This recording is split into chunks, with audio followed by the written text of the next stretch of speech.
sa revolusyon nito sapagkat ito po ay good news. Ito po ay kaya nga po puti ang suot ko. Marami pong nagsabi parang komunyon ko daw.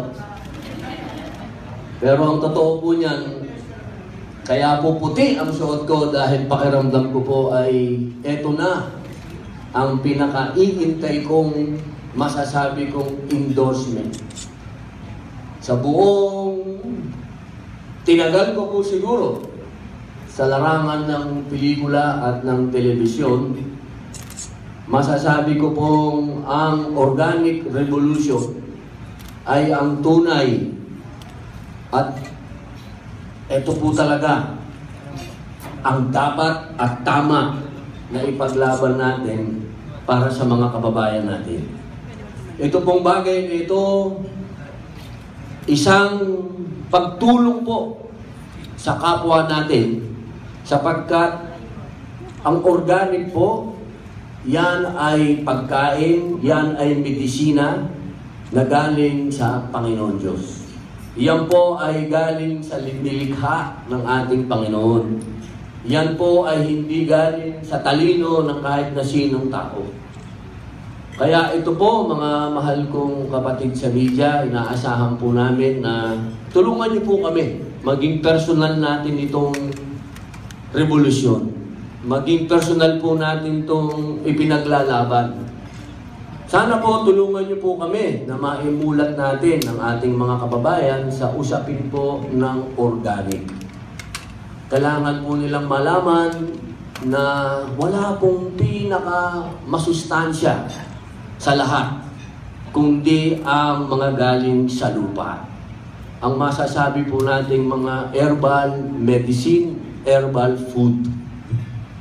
Hayaan po natin na ang inyong mga talino, ang inyong mga kakayahan sa pagsusulat, sa pag-impluensya, ay madala po natin sila dito sa tinatawag po nating healthy living. Mabura po sa kanilang isipan na pag may sakit, kailangan gamot kagad. Kailangan bilhin ito.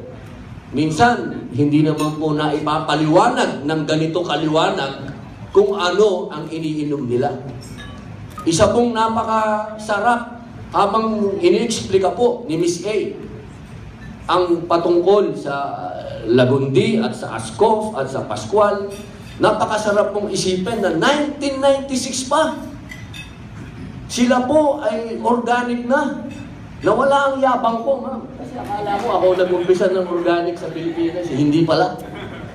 Sabihin ko rin yan kay Mariel, medyo bawas-bawasan namin ang kayabangan namin dahil hindi pala kami. Pero siyempre, plus sa amin yun. Plus po sa amin na nakasama namin kayo, ma'am.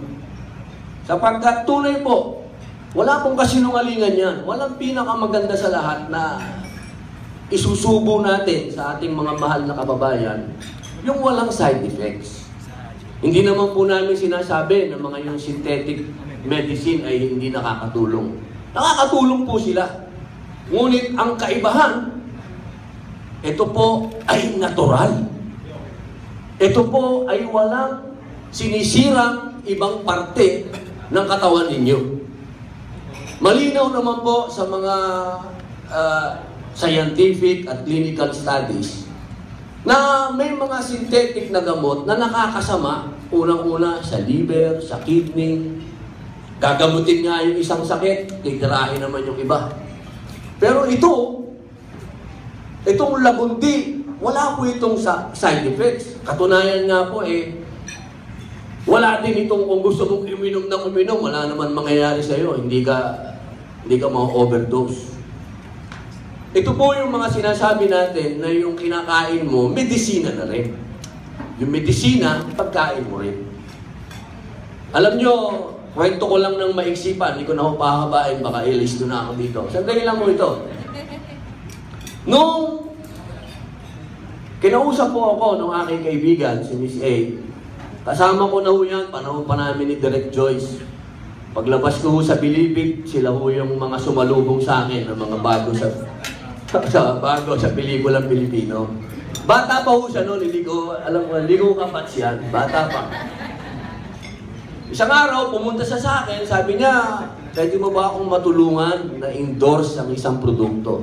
Ang una kong sinabi sa kanya, nako, kung yan, peki na naman yan, huwag na tayo mag-usap. Dahil ako, nililimit ko na hanggat maaari, marami na akong hindi tinatanggap, marami na rin akong hindi nirenew, na alam kong hindi makabubuti sa ibang tao. Minsan kasi, sabi sa akin ng asawa ko, alam mo, hindi ka man nakukonsensya. Minsan, salita ka lang salita. Yung ini-endorse mo, hindi mo naman kinakain. Dumating yung sa punto na sinabi ko sa manager ko, ayoko na mag-renew sa mga ilang ini-endorse natin. Kaya nung dumating siya, una kong sinabi, kung yan hindi ko gagamitin, hindi ko i-endorse yan. Dahil ako, organic living na. 100% na kaming organic living sa bahay namin. Ultimo sabon, shampoo, toothpaste, pang-ugas doon, dyan, organic po yan. Kaya sabi po kagad ni Miss A, matutuwa ka kasi etong Ascoff, organic ito. Kaya para kaming pinagtagpo. At nung oras na yun, may upo pa ako. Wala po kasi inuubo ko na. Kaya sabi ko sa kanya, bago ko yung endorso yan, testingin ko muna to. Kapag nawala yung ubo ko, approve. Kapag hindi, pasensyahan tayo, maging magkaibigan na lang tayo. Kaya ngayon po, wala naman akong ubo. Ibig pong sabihin, effective po sa akin ang Ascoff.